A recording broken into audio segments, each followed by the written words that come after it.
Hello everyone and a very warm welcome to another lesson.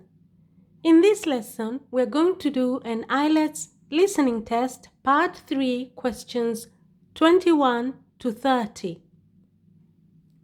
Please note that the answers are in my pinned comment.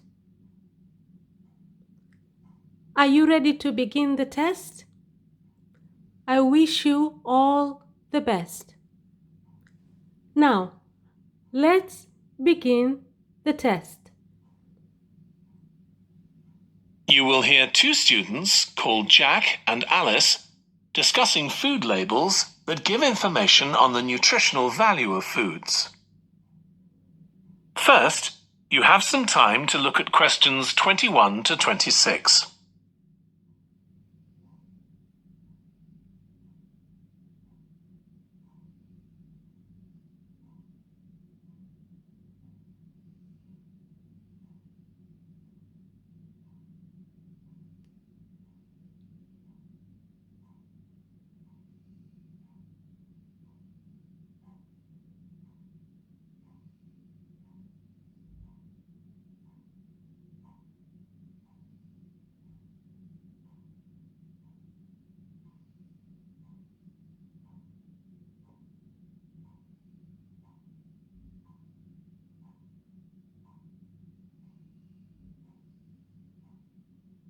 Now listen carefully and answer questions 21 to 26.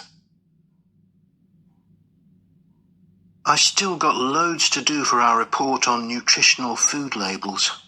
Me too. What did you learn from doing the project about your own shopping habits? Well, I've always had to check labels for traces of peanuts in everything I eat because of my allergy. But beyond that, I've never really been concerned enough to check how healthy a product is. This project has actually taught me to read the labels much more carefully. I tended to believe claims on packaging like low in fat, but I now realise that the healthy yogurt I've bought for years is full of sugar and that it's actually quite high in calories. Ready meals are the worst. Comparing the labels on supermarket pizzas was a real eye-opener. Did you have any idea how many calories they contain? I was amazed.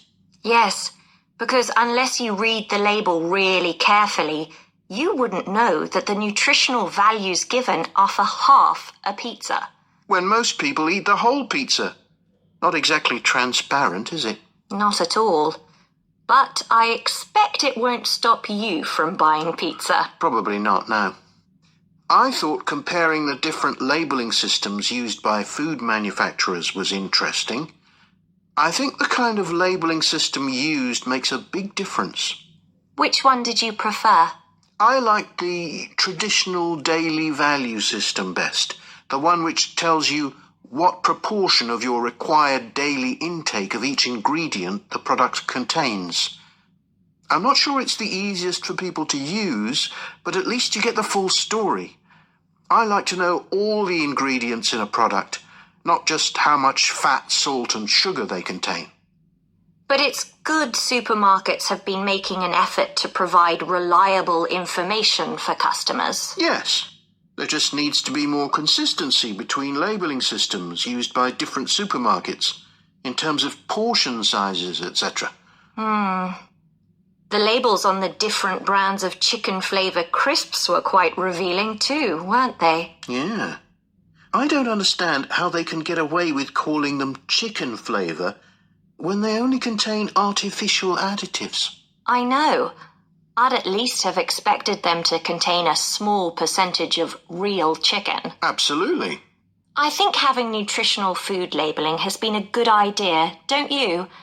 I think it will change people's behaviour and stop mothers, in particular, buying the wrong things. But didn't that study kind of prove the opposite? People didn't necessarily stop buying unhealthy products. They only said that might be the case. Those findings weren't that conclusive, and it was quite a small-scale study.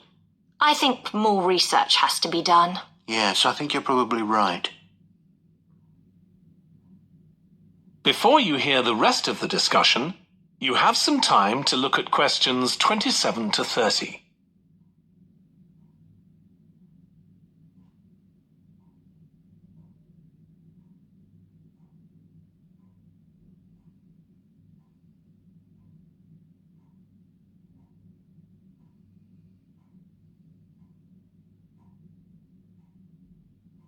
Now listen and answer questions 27 to 30. What do you think of the traffic light system?